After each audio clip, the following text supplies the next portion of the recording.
La tragedia de Dolores Estrada, 1892, Yucatán. El nombre oculto en el vestido. Bienvenido a este espacio donde la historia guarda silencio y los registros oficiales dejan más preguntas que respuestas. Antes de comenzar, te invito a escribir en los comentarios desde qué lugar nos estás escuchando y si este relato te encuentra de día o en plena noche. Nos interesa saber hasta dónde llegan estas historias y en qué momento del tiempo vuelven a cobrar vida. En este canal exploramos casos reales, desapariciones y misterios ocurridos en distintas ciudades de México. Relatos que fueron ocultados, ignorados o simplemente olvidados con los años. Si te atraen las historias oscuras basadas en hechos reales y quieres seguir descubriendo estos archivos silenciados, suscríbete al canal y activa la campana para no perderte ninguno de nuestros relatos. Ahora sí, acompáñanos en esta historia. La tragedia de Dolores Estrada, 1892, Yucatán. El nombre oculto en el vestido. Capítulo 1. El nombre en el forro. La costurera lo encontró un martes. Estaba arrodillada en el suelo del taller con el vestido extendido sobre la mesa de corte, revisando el forro interior antes de hacer los últimos ajustes para la boda del sábado. Era un trabajo de rutina, el tipo de revisión que Catalina Zul hacía con cada vestido importante antes de darlo por terminado. Palpar las costuras, verificar que el forro no tuviese arrugas que deformasen la caída de la tela exterior, asegurarse de que los cierres estuviesen bien colocados. Sus dedos encontraron el bordado cuando pasaron sobre la parte inferior del forro, en la zona de la cadera izquierda, donde la tela del interior hacía contacto con el cuerpo de quien lo llevaba, pero donde nadie que mirase el vestido desde afuera podría ver nada. Era hilo de seda color crema sobre la tela crema del forro. Casi invisible, hecho para no verse si no se buscaba. Catalina tuvo que acercar el vestido a la ventana y mirarlo al contraluz para leer lo que decía con claridad. Eran dos palabras, un nombre y un apellido. Rodrigo Cantón. Catalina Zul conocía ese nombre, toda Mérida lo conocía. Rodrigo Cantón Ávila era el hijo mayor de una de las familias más poderosas del Enequén en Yucatán, un hombre de 32 años que en los círculos de la élite meridana de 1892 era conocido por dos cosas: por la fortuna que su familia había construido con la fibra de agave que el mundo demandaba en cantidades que hacían que el negocio no pareciese un negocio, sino una mina de oro verde, y por el escándalo silencioso que rodeaba su nombre desde hacía 3 años. El vestido que Catalina sostenía en las manos era el vestido de novia de la señorita Dolores Estrada Peón. Un vestido heredado de la abuela de Dolores que la familia Estrada había guardado durante 30 años para la boda de la primera nieta que se casara. Un vestido que ninguna mano reciente debería haber bordado. Un vestido que, según lo que Catalina sabía de esa familia, no debería tener ninguna conexión con Rodrigo Cantón en ninguna de sus partes. Catalina estuvo de pie junto a la ventana durante varios minutos, con el forro del vestido al contraluz y el nombre en hilos de seda visible en su mano.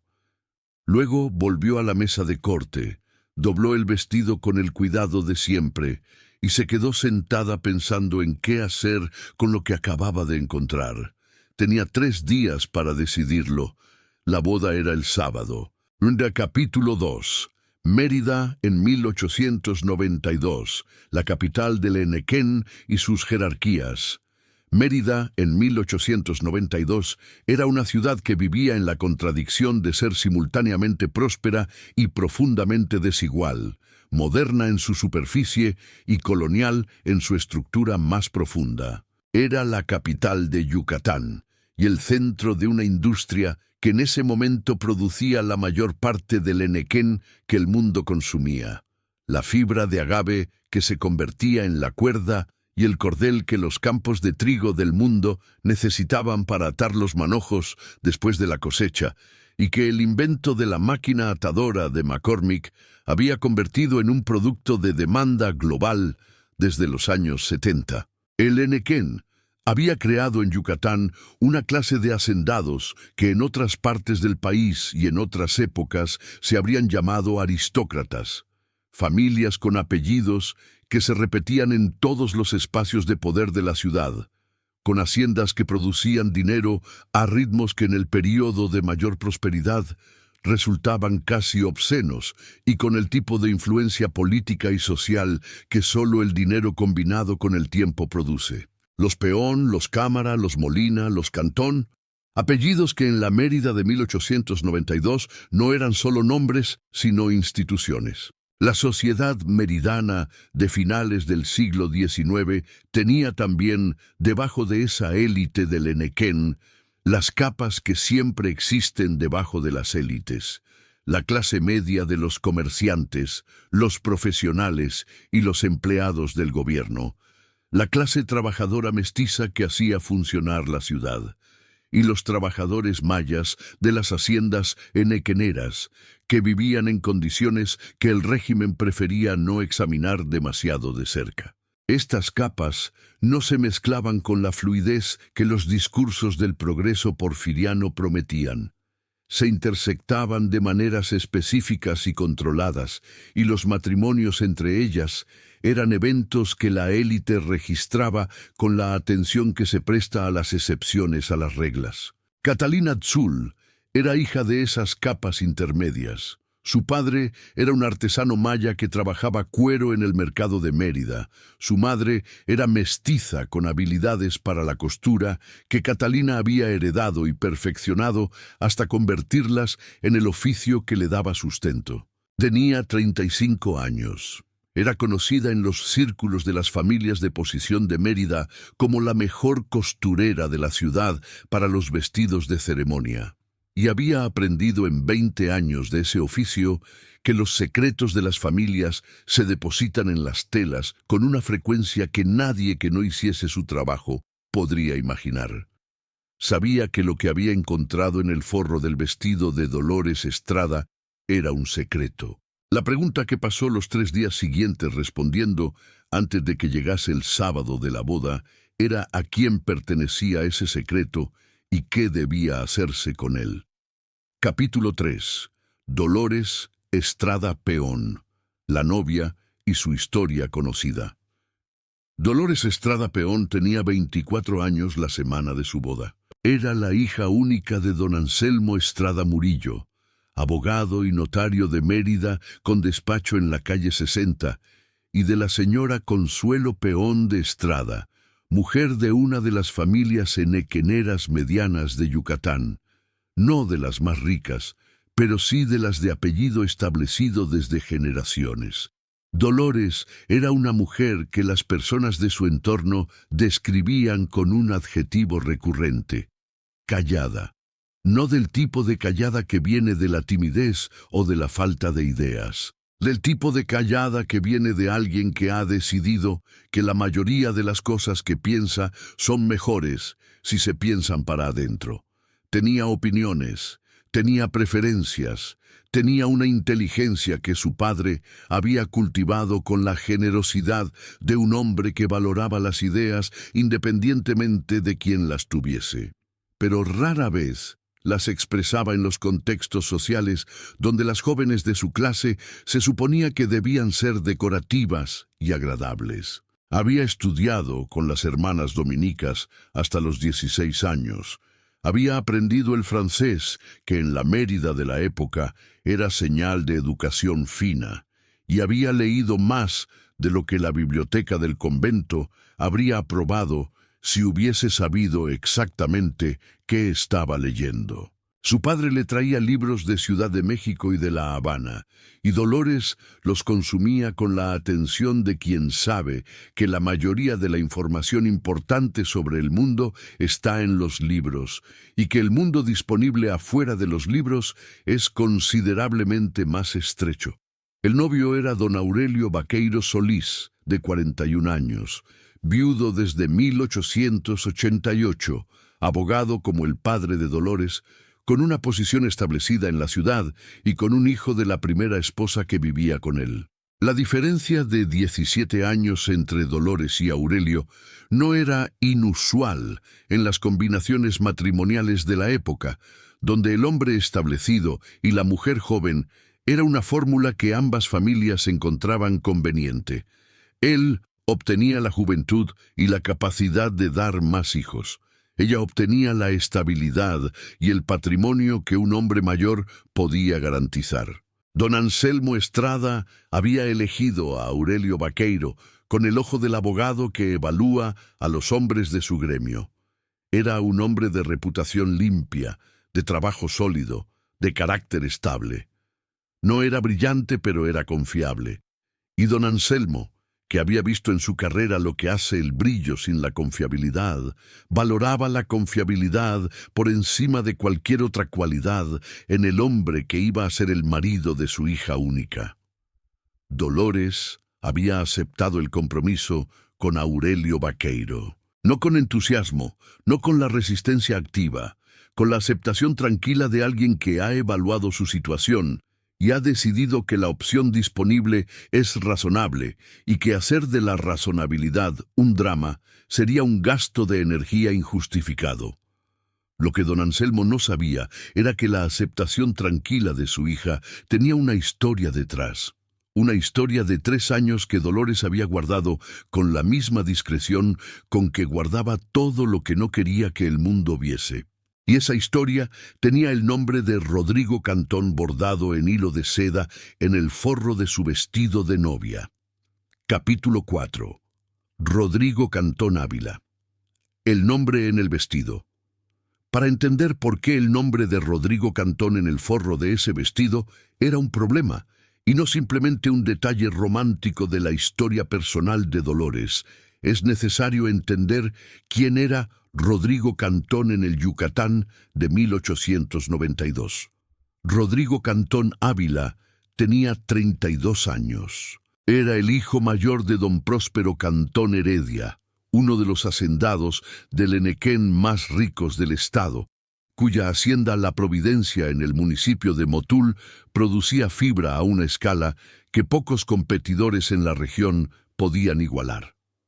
Los Cantón tenían también inversiones en el puerto de Progreso, en el comercio de importación y en la red de casas comerciales que conectaban las haciendas con los mercados norteamericanos que compraban la mayor parte del Enequén yucateco. Rodrigo había sido educado en México y en Estados Unidos. Había regresado a Yucatán con la formación y los contactos que esa educación producía, y había tomado la administración de los negocios de su padre con una energía modernizadora que don Próspero aprobaba en la práctica, aunque a veces encontraba excesiva en el ritmo. Era un hombre de presencia notable, inteligente de la manera que se nota y con la seguridad en sí mismo que produce crecer en una familia donde el apellido abre puertas antes de que uno llegue a ellas. El escándalo silencioso que rodeaba su nombre desde hacía 3 años tenía que ver con una decisión que su familia había tomado en 1889, cuando Rodrigo tenía 29 años. Don Próspero Cantón había firmado un acuerdo de compromiso matrimonial entre Rodrigo y la señorita Amelia Cámara Díaz, de la familia Cámara del Enequén, como parte de la consolidación de intereses entre las dos familias. El acuerdo era la práctica habitual de las familias de ese nivel en Yucatán. Los matrimonios no se dejaban únicamente al azar de los sentimientos, sino que se negociaban entre los padres con la seriedad de los contratos comerciales que eran en su fondo. El problema era que Rodrigo había comenzado su relación con Dolores Estrada en el verano de ese mismo 1889, meses antes de que su padre firmase el acuerdo con los Cámara. Y cuando don Próspero le comunicó a Rodrigo que el acuerdo existía y que era vinculante, Rodrigo se encontró en la posición del hombre que tiene 2 compromisos simultáneos, uno formal, hecho por su padre con su conocimiento tardío, y uno real, hecho por él mismo con la convicción de quien no ha calculado las consecuencias. El acuerdo con los Cámara era irrevocable en términos prácticos. Don Próspero no iba a deshacer un acuerdo con una familia de esa importancia por los sentimientos de su hijo mayor, y los sentimientos de Rodrigo por Dolores Estrada eran, en la evaluación de Don Próspero, exactamente el tipo de cosa que los hombres de posición necesitan aprender a manejar. Sentimientos que pueden ser reales, pero que no deben interferir con las decisiones que estructuran el futuro de la familia. Rodrigo obedeció. Con la misma eficiencia con que hizo todo lo que su familia le pidió, se casó con Amelia Cámara en el invierno de 1890. La boda fue en enero, la más comentada de la temporada social en Mérida. Dolores Estrada no asistió, no fue invitada, y el mundo de Mérida, que conocía a ambas familias, nunca supo exactamente qué había habido entre Rodrigo Cantón y la hija callada del notario Estrada, porque ninguno de los dos lo dijo nunca en público.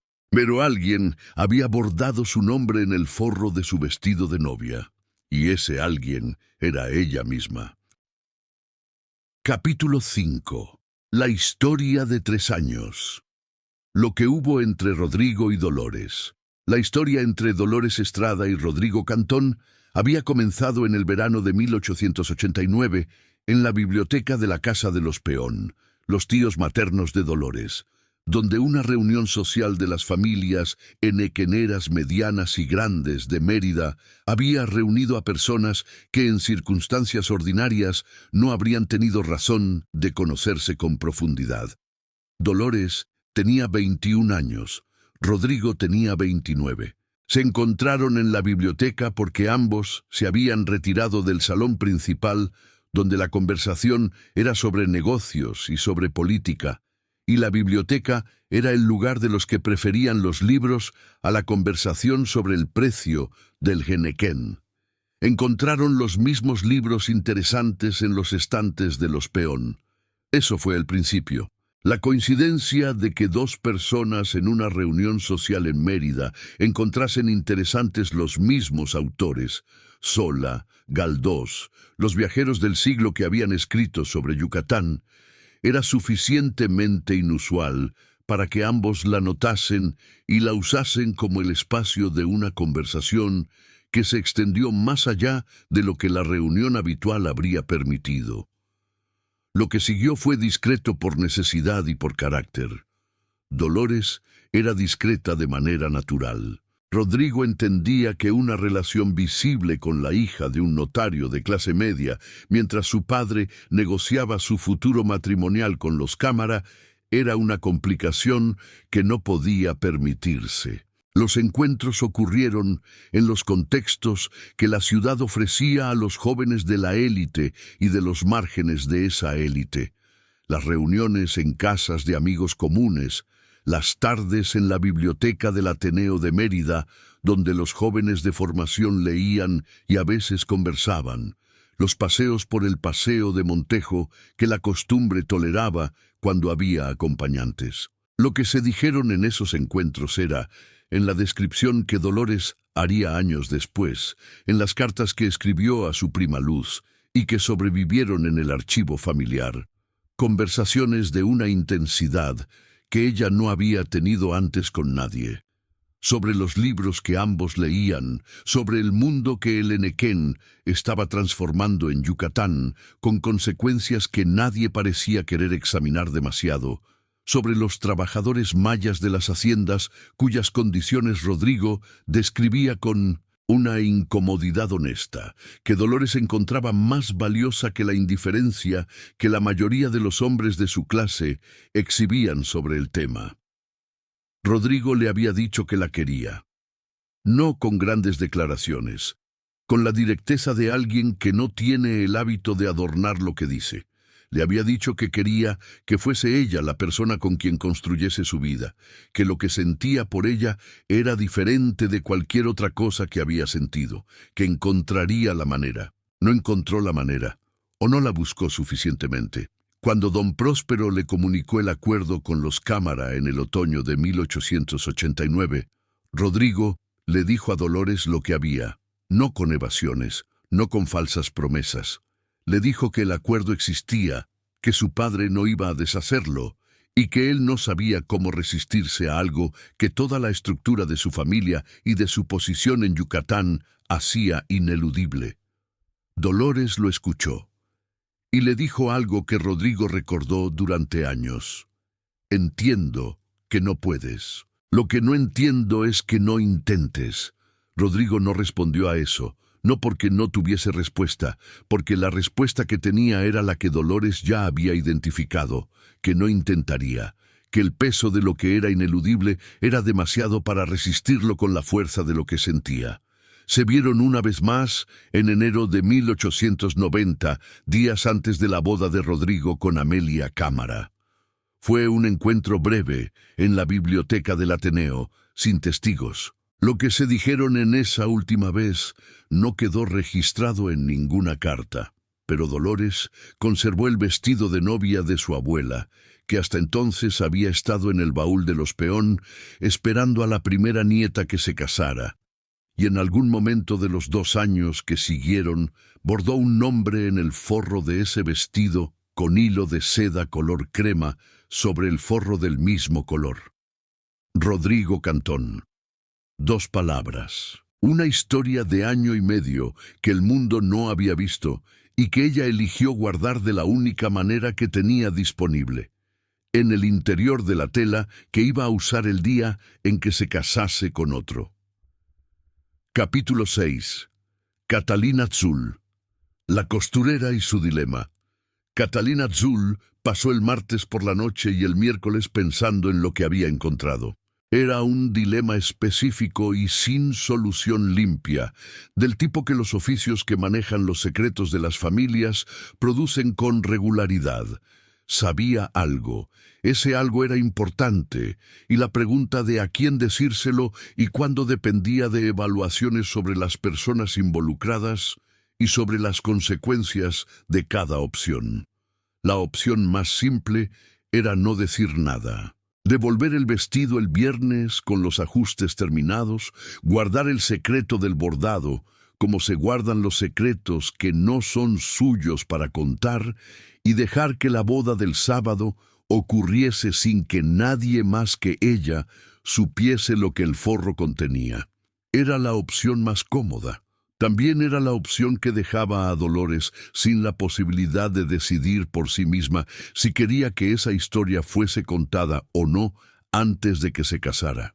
Y Catalina, que había cosido los vestidos de bodas de docenas de mujeres en 20 años, tenía la convicción práctica de que las historias guardadas en los forros de los vestidos tienen la costumbre de salir en algún momento, y que el momento en que salen determina su daño de maneras que quien no actúa a tiempo no puede controlar después.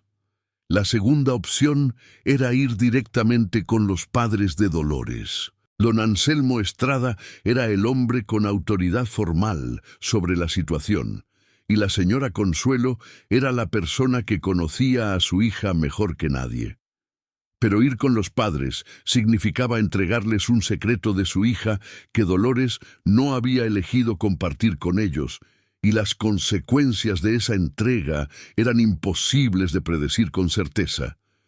Don Anselmo podía reaccionar con la ira del padre que siente que la reputación de su familia fue comprometida. La señora Consuelo podía reaccionar con el dolor de la madre que descubre que su hija le ocultó algo importante.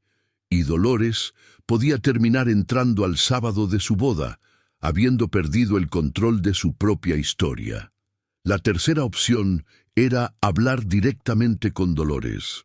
Era la opción más difícil en términos sociales. Una costurera no se presenta en casa de la novia 3 días antes de la boda para hablar de lo que encontró bordado en el forro del vestido. La distancia social entre Catalina Tzul y la familia Estrada no era la distancia insalvable de 2 mundos que nunca se tocan, pero era suficientemente real para que la visita fuera inusual. Catalina tendría que justificar su presencia, encontrar el momento, hablar con Dolores sin que los padres estuviesen presentes, Era la opción más respetuosa con Dolores. Era la que preservaba el derecho de Dolores a decidir qué hacer con su propia historia. Catalina eligió esa opción el miércoles por la tarde. Mandó un recado a la casa de los Estrada solicitando una cita con la señorita Dolores para los ajustes finales del vestido, indicando que prefería hacerlos en casa de la familia dada la delicadeza de los detalles finales. Era un pretexto que cualquier familia habría entendido como el tipo de cuidado profesional que se espera de una buena costurera y que le daba la cobertura para llegar a la casa el jueves sin levantar sospechas. La señora Consuelo respondió que la esperaba el jueves a las 10 de la mañana. Capítulo 7. El jueves. Catalina y Dolores. La casa de los Estrada estaba en la calle 64 de Mérida, una casa de estilo colonial con el portal y el patio que las casas meridanas de la época tenían como marca de posición. No tan grande como las casas de los grandes hacendados del Enequén, pero sí con la solidez y el orden de una familia que llevaba generaciones en la ciudad y que había mantenido su posición con el trabajo constante y la discreción de quien no necesita demostrar nada a nadie. Catalina llegó a las 10 con el vestido en su caja de madera forrada de paño. La señora Consuelo la recibió con la cordialidad que reservaba para los artesanos de confianza. La llevó al cuarto de costura del segundo piso, donde Dolores esperaba para los ajustes, y luego, con el instinto de la madre que confía en los profesionales que trabajan para su casa, dijo que las dejaba trabajar y bajó a atender otros asuntos. Ese momento fue el que Catalina había calculado. Esperó hasta escuchar los pasos de la señora Consuelo bajar la escalera. Luego abrió la caja del vestido, sacó la prenda y la extendió sobre la cama con el forro hacia arriba. Dolores estaba de pie junto a la ventana con la expresión de la novia que está en el período previo a la ceremonia, presente en el cuerpo, pero con una parte de la mente en otro lugar que no es el cuarto de costura. «Señorita Dolores», dijo Catalina, «encontré algo en el vestido que necesito mostrarle antes de hacer los últimos ajustes». Dolores giró, miró a Catalina, miró el vestido extendido en la cama. Algo en el tono de Catalina, que era el tono de alguien que ha pensado cuidadosamente en cómo decir lo que va a decir, la trajo completamente al presente. Catalina tomó el forro entre las manos y lo acercó a la luz de la ventana. Señaló el bordado. Lo sostuvo hasta que Dolores pudo leer las dos palabras con claridad. El silencio que siguió duró aproximadamente 15 segundos. Era el silencio de alguien que esperaba la pregunta, pero no calculaba exactamente cuándo iba a llegar. Dolores dijo, «¿Usted lo leyó?» «Sí», dijo Catalina. «¿Se lo dijo a alguien?» «A nadie. Por eso estoy aquí». Dolores miró el bordado durante un momento más. Luego levantó los ojos hacia Catalina con la expresión de quien está evaluando a la persona frente a ella con la misma atención con que evaluaba todo. «¿Por qué vino a decirme a mí y no a mis padres?» «Porque es su vestido», dijo Catalina, «y es su historia». Dolores asintió levemente. Luego se sentó en la silla junto a la ventana con el gesto de quien ha estado de pie mucho tiempo y acaba de encontrar el lugar donde sentarse. Capítulo 8. Lo que Dolores contó. Catalina Zul era una mujer que en 20 años de oficio había aprendido que los secretos se cuentan solos cuando el espacio es el adecuado. No los presionó, no hizo preguntas, simplemente esperó. Con el vestido extendido entre las dos y la mañana de Mérida entrando por la ventana con el calor particular de mayo en Yucatán. Dolores habló durante aproximadamente media hora. No de manera continua, no con el flujo de quien ha estado esperando contar algo. De manera fragmentada, con pausas largas entre un pedazo de historia y el siguiente, como quien va a una bodega oscura a buscar cajas que sabe que están ahí, pero que lleva tiempo sin ver. Le contó sobre Rodrigo, sobre la biblioteca de los Peón y los libros de Zola y las conversaciones que se habían extendido más allá de lo que la reunión social justificaba. Sobre el año y medio que habían tenido, con la discreción de dos personas que sabían que lo que tenían no tenía lugar visible en el mundo que ambos habitaban. Sobre lo que Rodrigo le había dicho, que la quería, que quería que fuese ella, y sobre lo que no había hecho, cuando el momento de demostrar eso llegó. ¿Lo odia?, preguntó Catalina. No lo preguntó con intención de herir. Lo preguntó porque era la pregunta que la situación producía de manera natural y porque quería saber en qué punto estaba Dolores antes de pensar en lo que hacía con el vestido. No, dijo Dolores después de un momento. Entiendo lo que hizo. No significa que sea correcto, pero entiendo que no tuvo el valor suficiente para resistir lo que su familia pedía. Hizo una pausa. Lo que no entiendo es cómo uno puede querer a alguien y al mismo tiempo no intentarlo. Catalina escuchó eso sin responder. El bordado lo hice hace un año, dijo Dolores. Cuando mi padre me dijo que había tenido una conversación con Aurelio Baqueiro y que Aurelio estaba interesado en mí.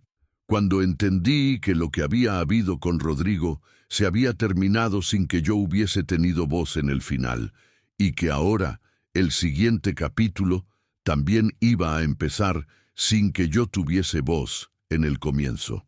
Miró el vestido sobre la cama. No fue para hacerle daño a nadie, fue para que yo no olvidase. ¿Para que no olvidase qué?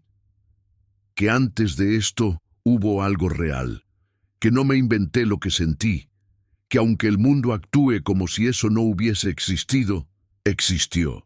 Catalina miró el bordado durante un momento. Luego miró a Dolores. ¿Quiere que lo quite? Dolores no respondió de inmediato. Fue la pausa más larga de la conversación. Capítulo 9. La decisión de Dolores. ¿Qué hacer con el nombre? La pregunta de Catalina. ¿Quiere que lo quite? Era la pregunta que resumía todo el dilema de esa mañana del jueves. Si el bordado se quitaba, el vestido quedaría limpio y la boda del sábado ocurriría sin que nadie más supiese lo que el forro había contenido. Dolores se casaría con Aurelio Baqueiro con el secreto guardado, como había guardado todos sus secretos, para adentro sin que el mundo pudiese verlos. Y la historia con Rodrigo Cantón permanecería en el espacio donde había vivido desde el principio, en el interior de Dolores, sin forma pública, sin testigos que no fuese ella misma. Si el bordado se dejaba, el vestido seguiría siendo lo que era, un vestido que llevaba consigo un testimonio de algo que había ocurrido y que Dolores había decidido registrar de la única manera que tenía disponible.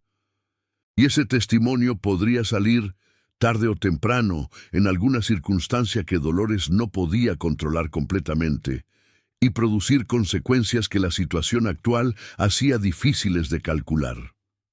Dolores miró el forro del vestido durante un momento que Catalina no interrumpió. Luego dijo algo que Catalina guardó durante años y que contó solo a las personas de su mayor confianza. No quiero que lo quite, pero tampoco quiero que nadie más lo vea. Catalina entendió. Entonces lo cubro. Era una solución de costurera.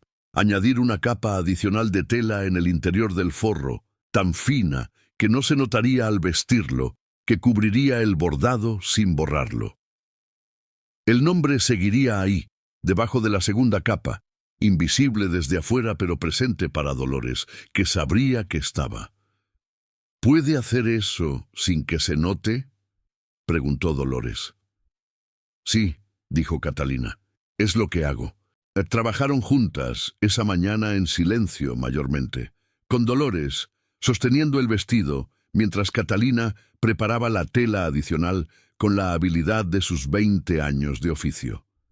Cuando la señora Consuelo subió a las 11:30 a ver cómo iban los ajustes, encontró a su hija de pie mientras la costurera terminaba los últimos detalles, y la conversación que tuvo con las dos fue sobre la caída de la tela y el largo de la cola, exactamente el tipo de conversación que debería haber sido.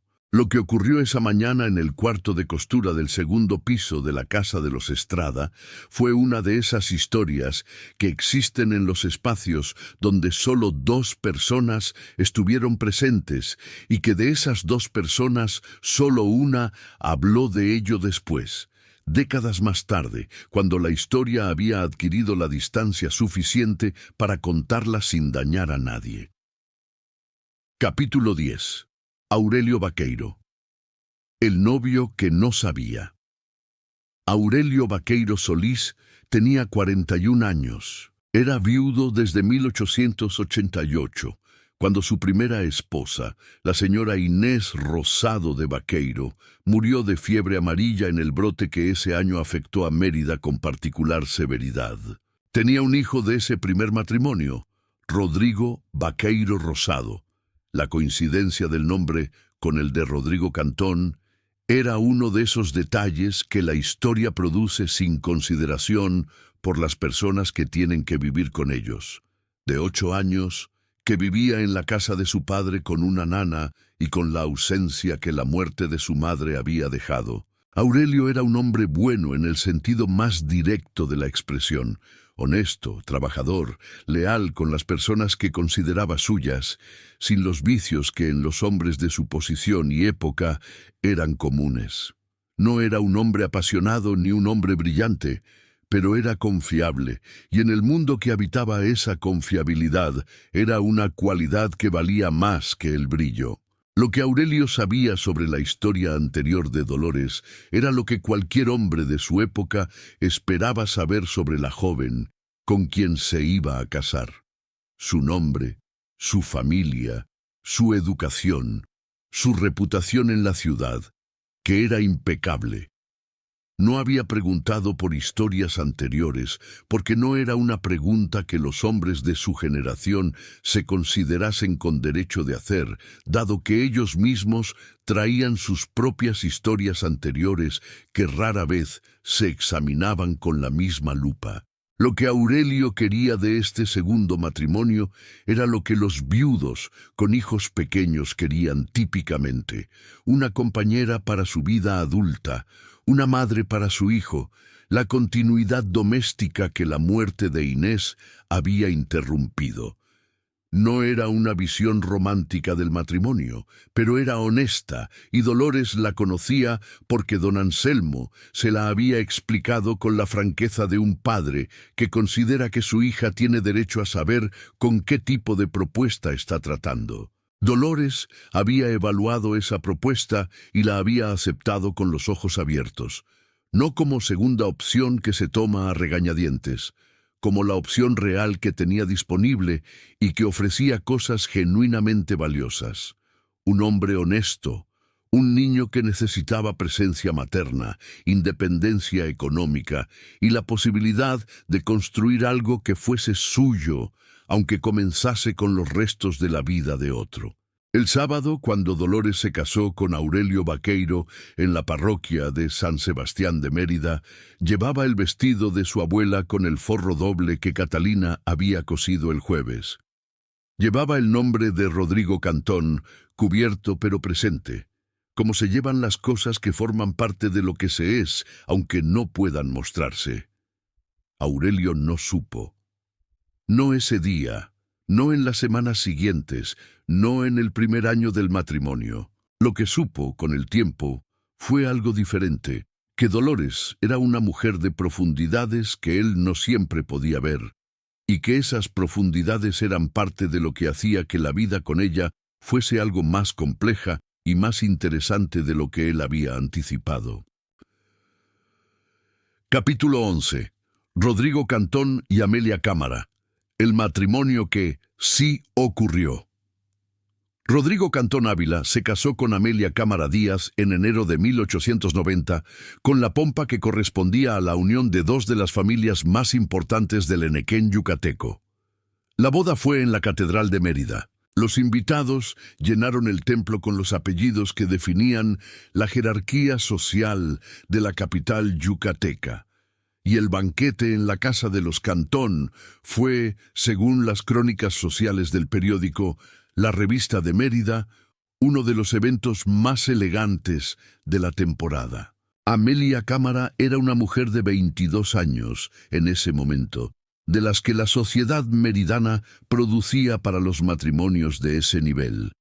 Educada con las hermanas del Sagrado Corazón, con el francés y el piano que su posición requería, con el carácter afable y la discreción que las familias de su clase cultivaban en las hijas como virtudes indispensables. Era, en el sentido de lo que esos matrimonios producían, exactamente lo que el acuerdo entre don Próspero Cantón y don Hilario Cámara había prometido: una alianza presentable, funcional, que produciría los herederos que ambas familias necesitaban y que mantendría los vínculos comerciales que la boda sellaba. Si Rodrigo la quería, es una pregunta que los registros disponibles no permiten responder con certeza. Lo que sí puede establecerse es lo que la prima de Amelia, que escribió sus memorias décadas después, registró sobre los primeros años de ese matrimonio: que Rodrigo era un marido funcional,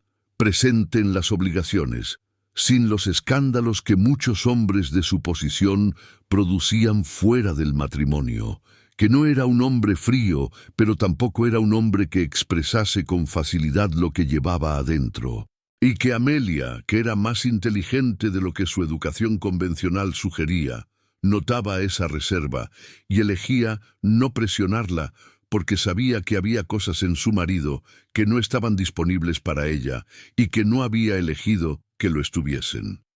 En 1891, un año después de la boda, nació el primer hijo de Rodrigo y Amelia. En 1893, el segundo. La vida de la familia Cantón avanzaba con la regularidad que las familias del Enequén yucateco consideraban la señal del éxito. Rodrigo supo de la boda de Dolores con Aurelio Baqueiro. Los círculos de Mérida eran suficientemente pequeños para que esa noticia le llegase. Lo que hizo con ella, lo que sintió, si sintió algo, no existe en ningún registro. Lo que sí existe es una carta que Rodrigo escribió a Dolores en el mes de julio de 1892, 2 meses después de la boda de Dolores.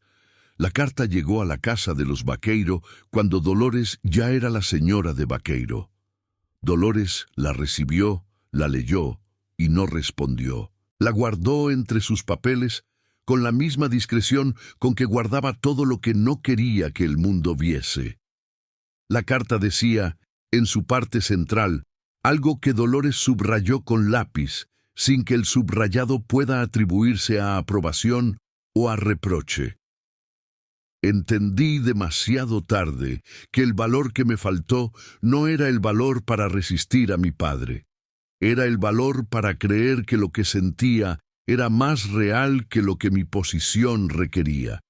Eso no se puede devolver, pero quería que supieses que lo entendí. Spita. Capítulo 12. El matrimonio de Dolores. Lo que fue construyendo Dolores. Estrada. Peón de Baqueiro se instaló en la casa de Aurelio en la calle 57 de Mérida en mayo de 1892, con la determinación de quien ha elegido algo con los ojos abiertos y que no va a desperdiciar energía en el lamento de lo que podría haber sido. El niño Rodrigo Baqueiro, de 8 años, era el centro de esa casa antes de que Dolores llegase. No de manera sentenciosa ni dramática.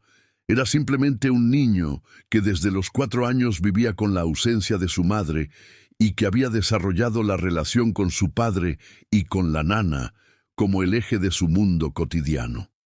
Dolores llegó a ese eje con el cuidado de quien sabe que los espacios ya establecidos no se entran con fuerza, sino con paciencia. Tardó varios meses en que el niño la aceptase como algo más que la señora nueva que vivía en la casa. No porque fuese una madrastra de los cuentos. No había en Dolores ni la crueldad ni la competencia que ese personaje implica, sino porque los niños que han perdido a una madre y que han organizado su mundo alrededor de esa pérdida no abren ese espacio fácilmente, y Dolores era suficientemente inteligente para no apresurarlo. Fue el gusto compartido por los libros lo que eventualmente construyó el puente. El niño Rodrigo era un lector voraz para sus 8 años, con la curiosidad de los que crecen en casas donde los adultos conversan sobre ideas, y Dolores tenía la biblioteca que ningún niño lector puede resistir indefinidamente. Los libros, que habían sido el principio de la historia con el otro Rodrigo, fueron también el principio de la relación con el niño que llevaba ese mismo nombre. Con Aurelio, la relación fue construyéndose de la manera que Dolores había calculado, con respeto mutuo, con la honestidad práctica de dos personas que se tratan como adultos capaces de decirse lo que piensan, con la ausencia de las grandes pasiones, pero también con la ausencia de los grandes conflictos que esas pasiones a veces producen. Aurelio notó, en los primeros meses de matrimonio, que Dolores tenía en ella algo que no estaba completamente disponible. No lo llamó así, lo expresó de la manera en que los hombres de su generación expresaban las observaciones sobre la vida interior de sus esposas, como una pregunta práctica sobre si había algo que podía hacer para que ella estuviese más cómoda. Dolores respondió que no, que estaba bien, y la conversación no fue más allá. Pero el matrimonio fue creciendo. Los hijos llegaron. El primero en 1893, una niña que Dolores llamó Consuelo por su madre. El segundo en 1895, un varón al que llamaron Anselmo por el abuelo de Dolores. El niño Rodrigo creció también, y a los 12 años era una presencia en la casa que Dolores había aprendido a querer, con la especificidad de un afecto que no imitaba la maternidad biológica, pero que era real en sus propios términos. Capítulo 13. Catalina Zul, la costurera que guardó el secreto. Catalina Zul cosió para las familias de la élite meridana durante otros 20 años después de la boda de Dolores Estrada. Cosió vestidos de boda, de bautizo, de primera comunión, de fiesta y de luto.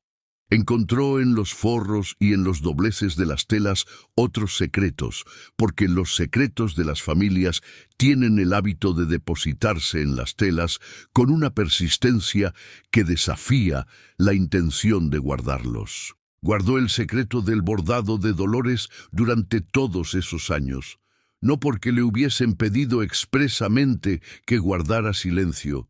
Dolores no le había pedido nada más que cubrir el nombre con la segunda capa de tela, y las dos habían terminado la mañana del jueves sin formalizaciones sobre lo que se diría y lo que no. Guardó el secreto porque entendía, con la inteligencia práctica de su oficio, que ese secreto no era suyo para contar. Lo contó una sola vez antes de su muerte, a su hija menor, también costurera, como parte de las historias de trabajo que le transmitía con la intención de enseñarle que los forros de los vestidos son documentos tanto como las páginas de los libros. Le dijo que había encontrado un nombre bordado en el vestido de una novia, que el nombre pertenecía a un hombre que la novia no podía tener, y que la novia había elegido guardar el nombre cubierto, pero presente, en lugar de borrarlo o de exponerlo. Su hija le preguntó si creía que Dolores había hecho bien. Catalina respondió con la respuesta de una mujer que había pensado en esa pregunta durante 20 años. Hizo lo suyo. Lo que llevaba dentro era suyo para guardarlo o para mostrarlo. No era mío para decidir. Era una filosofía del oficio, pero también una filosofía de la vida. Y su hija la recordó durante los años que siguieron cuando encontró sus propios secretos en los forros de sus propias costuras. Capítulo 14. Don Anselmo, el padre que nunca supo todo. Don Anselmo Estrada Murillo murió en 1899, 7 años después de la boda de Dolores. de una afección cardíaca que lo fue debilitando con lentitud durante el último año de su vida. Murió sin saber lo de Rodrigo Cantón, sin saber que su hija había bordado un nombre en el forro del vestido que él había supervisado con el orgullo del padre que da lo que puede dar. Sin saber que en el verano de 1889, mientras él evaluaba las posibilidades matrimoniales de Dolores con la metodicidad del abogado que organiza sus opciones, su hija había tenido una historia en la biblioteca de los Peón que ninguno de los dos le contó.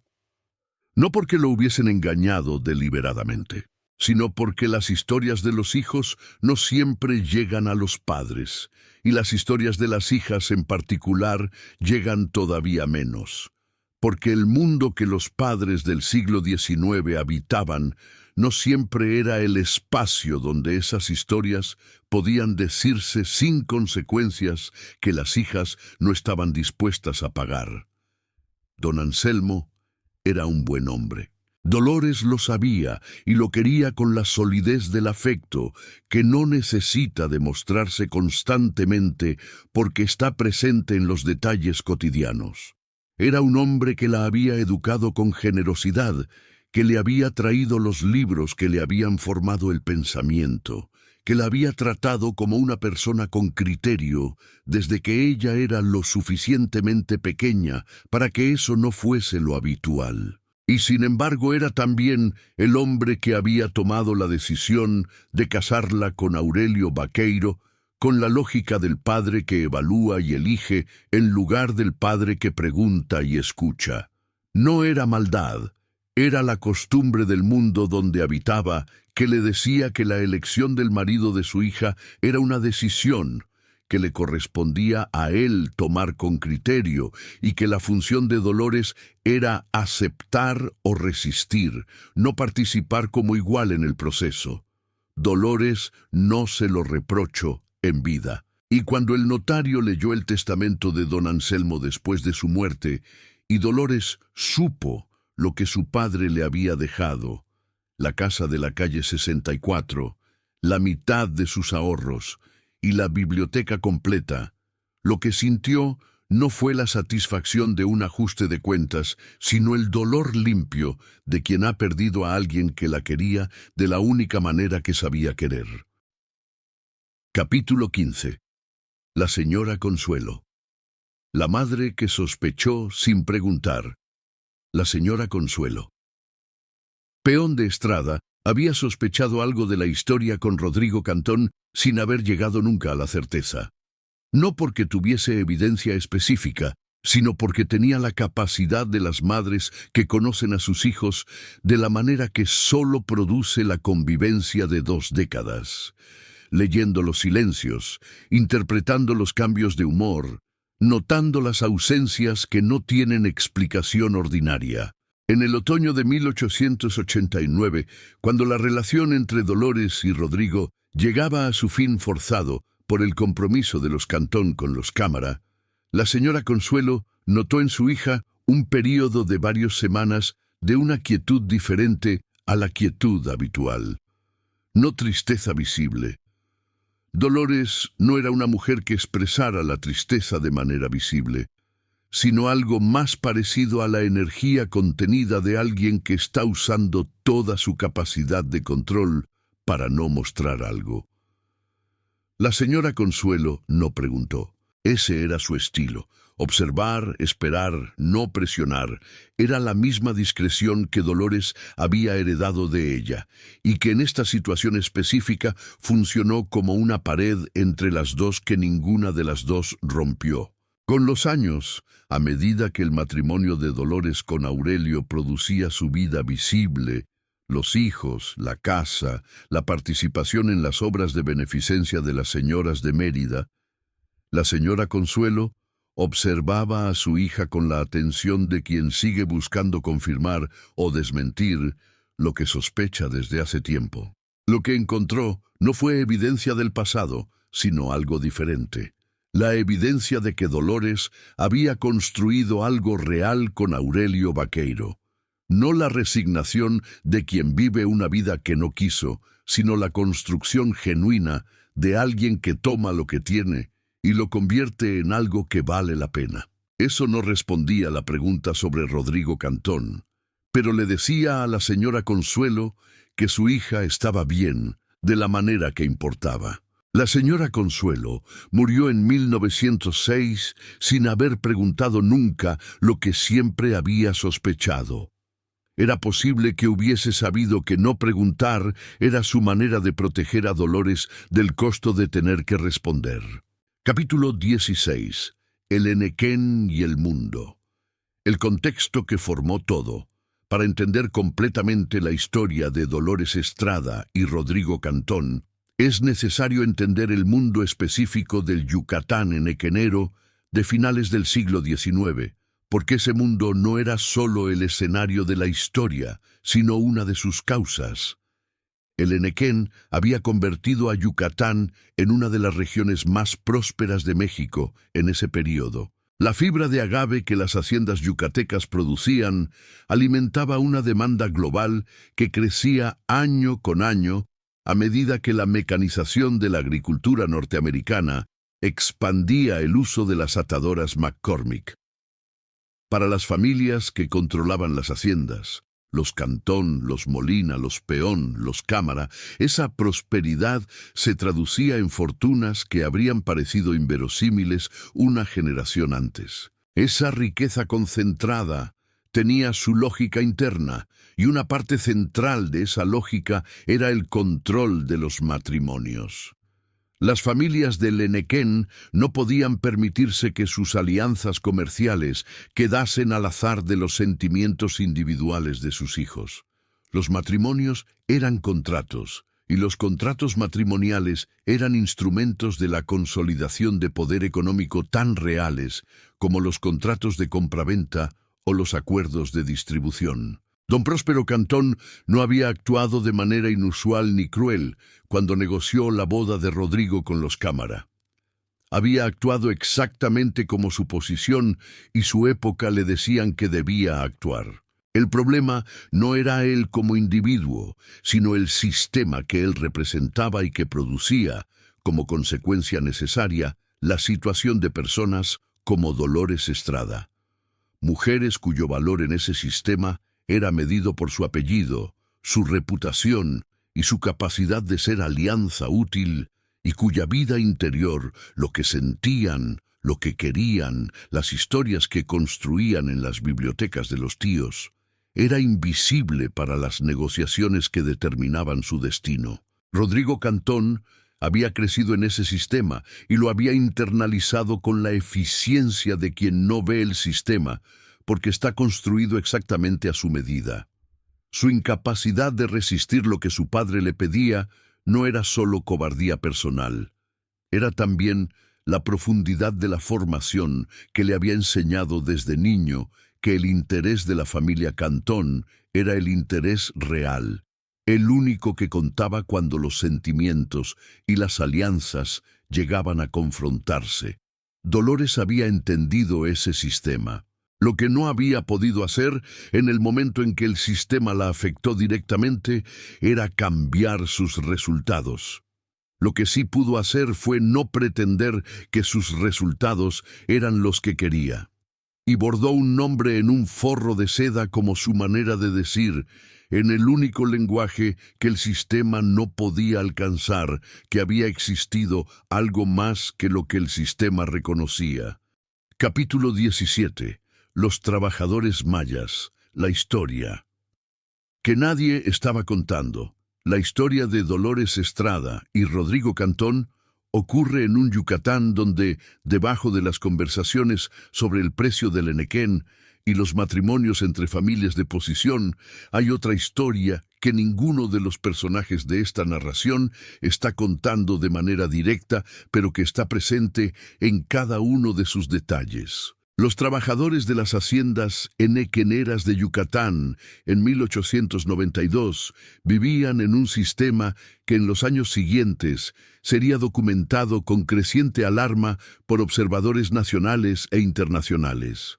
Un sistema de deuda permanente que vinculaba a los trabajadores a las haciendas con la efectividad de la esclavitud sin su nombre formal. Los jornaleros mayas y sus familias y los hijos de sus familias debían más de lo que podían pagar, eran castigados físicamente por la insubordinación y no tenían mecanismos legales reales para salir del ciclo de deuda que los mantenía donde estaban. Don Próspero Cantón era uno de los hacendados que beneficiaban de ese sistema.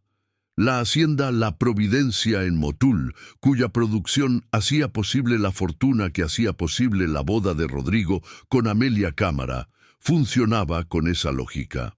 Los Cámara, los Molina, los Peón, todas las familias cuyos apellidos definen esta historia estaban conectadas en distintos grados con ese sistema. Rodrigo, en sus conversaciones con Dolores en la biblioteca del Ateneo, había expresado incomodidad con lo que sabía de las condiciones en las haciendas. Esa incomodidad era real. Dolores lo había reconocido como una de las cualidades que lo distinguían de la mayoría de los hombres de su clase. Pero era también la incomodidad del que ve el problema desde adentro del sistema que lo produce y que no tiene la disposición o la capacidad de actuar en consecuencia. Catalina Azul, cuyo padre era un artesano maya, vivía en el otro lado de esa línea. Conocía el sistema no como incomodidad intelectual, sino como la realidad del mundo donde su familia existía.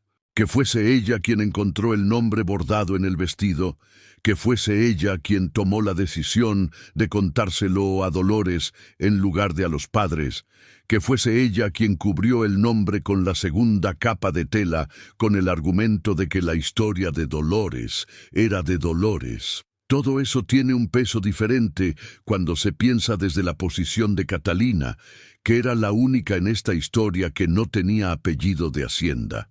Capítulo 18. Dolores en sus años medios. Lo que el vestido guardó. El vestido de novia de la abuela Estrada, que Dolores Vaqueiro de Estrada guardó en el baúl del cuarto de costura de su casa de la calle 57, fue sacado en 2 ocasiones después de la boda del sábado de mayo de 1892. La primera fue en 1910, cuando la hija mayor de Dolores, Consuelo Vaqueiro Estrada, se comprometió con un joven abogado de Mérida y preguntó si podía usar el vestido para su boda. Era la siguiente generación, la primera nieta de la señora Consuelo Peón y de don Anselmo Estrada, y el vestido seguía siendo el vestido heredado de la familia. Dolores sacó el vestido del baúl, lo extendió sobre la cama del cuarto de costura y buscó en el forro con los dedos la capa adicional que Catalina Azul había cosido 18 años antes con la habilidad que hacía imposible notarla a simple vista. Estaba ahí, la segunda capa de tela, el nombre debajo. Dolores tuvo que decidir en ese momento si era el momento de retirarlo o de dejarlo. Pensó en su hija Consuelo, que iba a usar ese vestido. Pensó en lo que el nombre significaría para ella si alguna vez lo encontrase. Pensó en Rodrigo Cantón, que para 1910 era un hombre de 50 años con esposa y con 2 hijos adultos y con la hacienda La Providencia que seguía produciendo su enequén al norte del estado. Pensó en la mañana del jueves con Catalina Azul y en la pregunta que la costurera le había hecho. ¿Quiere que lo quite? Esta vez respondió que sí. No buscó a Catalina, tenía casi 70 años en 1910 y ya no ejercía el oficio. Lo hizo ella misma, con la aguja de remendar y la paciencia que las mujeres que han criado 3 hijos desarrollan para los trabajos que requieren tiempo y quietud. Quitó la segunda capa primero, con cuidado de no dañar el forro original. Luego cortó los hilos del bordado con unas tijeras de bordado que habían pertenecido a su abuela. Cortó el nombre hilo por hilo, no en un movimiento. Lentamente, con la atención de quien deshace algo que se hizo con atención. Cuando terminó, el forro estaba limpio. Quedaron solo los agujeros diminutos donde habían estado los hilos, casi invisibles en la tela crema. Consuelo Vaqueiro se casó ese año con el vestido de la abuela Estrada. Lo usó sin saber que el forro había contenido un nombre que su madre había bordado 18 años antes y que luego había deshecho hilo por hilo la mañana de una semana de 1910. Capítulo 19. Lo que Dolores dijo. Al final Dolores. Estrada Peón de Vaqueiro murió en 1931, a los 63 años, en la casa de la calle 57, donde había vivido casi 4 décadas de matrimonio con Aurelio Vaqueiro Solís, que la había precedido en la muerte por 3 años. En sus últimos meses de vida, cuando la enfermedad que la fue debilitando le daba también los períodos de quietud que producen los estados entre el sueño y la vigilia, habló con su hija Consuelo de cosas que en condiciones ordinarias no habría dicho. Le habló de Rodrigo Cantón, no con dramatismo, no con el tono de las confesiones deathbed de las novelas, con la naturalidad de alguien que ha llevado algo durante 40 años y que en el punto final de la vida ya no necesita los envases en que guardó las cosas. Le dijo que lo había querido, que él la había querido, pero no suficientemente, que el vestido había guardado ese nombre durante 18 años porque había necesitado tener algún lugar donde esa historia fuese real, visible, aunque sea para nadie más que para ella misma, y que cuando decidió quitarlo para que Consuelo usara el vestido, no fue porque hubiese olvidado, sino porque ya no necesitaba el bordado para recordar. Lo llevaba en ella de maneras que no necesitaban la tela. Consuelo le preguntó si había sido feliz con su padre. Dolores respondió después de un momento con la honestidad que la habían caracterizado durante toda su vida. Fue un buen hombre. Me trató bien. Lo que construimos juntos fue real. Hizo una pausa. La felicidad es una palabra complicada para una vida de 40 años. Hubo partes muy buenas, hubo partes difíciles, como todas las vidas. ¿Lamentaste haberte casado con él? Lamenté que la vida fuese como era, que las opciones disponibles fuesen las que eran. Otra pausa. No lamento haberlo elegido a él dentro de esas opciones. Fue honesto conmigo. Eso vale mucho. Consuelo le preguntó qué había pasado con Rodrigo Cantón. Dolores le dijo lo que sabía, que había seguido con su vida en Mérida, que tenía familia, que había tenido un papel en la política yucateca en los años anteriores a la Revolución, que había muerto en 1921. Le dijo que alguna vez, hace muchos años, él le había escrito una carta diciendo que había entendido demasiado tarde lo que le había faltado. ¿Le respondiste? No. ¿Por qué no? Dolores guardó silencio durante un momento, porque lo que decía era verdad y no había manera de responderle que cambiase lo que ya estaba, y porque para cuando le llegó la carta, yo ya tenía una vida que era mía, que había construido yo, y no quería que esa carta llegase a esa vida como si todavía fuese relevante de una manera que ya no era. Era la respuesta de una mujer de 70 años que había procesado su historia con la honestidad que la había caracterizado desde los 24. Capítulo 20. Reflexiones finales sobre los nombres que se bordan y los que se borran. Un nombre bordado en hilo de seda en el forro de un vestido de novia, hecho para no verse, hecho para estar ahí de todas formas. Hecho por una mujer de 24 años que entendía que la historia que había tenido no iba a ser reconocida por el mundo donde vivía, y que necesitaba al menos un lugar donde existiese. Dolores Estrada eligió bordar ese nombre. Catalina Azul eligió encontrarlo y decírselo a Dolores, en lugar de guardarlo o de entregárselo a quienes habrían tenido el poder de usarlo. Dolores eligió cubrirlo en lugar de borrarlo o de exponerlo. Y 18 años después, cuando su hija iba a usar el vestido, eligió deshacerlo hilo por hilo porque ya no necesitaba la tela para llevar lo que llevaba. Cada una de esas decisiones fue tomada por una mujer que tenía opciones limitadas y que dentro de esas opciones eligió lo que consideraba más honesto consigo misma. No la opción más cómoda, no la opción más dramática, la más honesta. Rodrigo Cantón hizo la elección opuesta. Eligió la opción más cómoda para su posición, la que no requería resistir nada, la que tomaba el camino que el sistema ya tenía construido para él. No era una elección malvada en ningún sentido villano. Era la elección del hombre, que no tiene la práctica de resistir, porque el sistema en que creció nunca le pidió que lo hiciese. La carta que le escribió a Dolores en 1892, diciendo que entendió demasiado tarde lo que le había faltado, era la honestidad tardía de alguien que finalmente ha visto el costo de su propia decisión. Que Dolores no le respondiera era también honesto. La honestidad de quien sabe que las cartas de entendimiento tardío no rehacen lo que el tiempo ya hizo y que reconocerlo no necesita respuesta.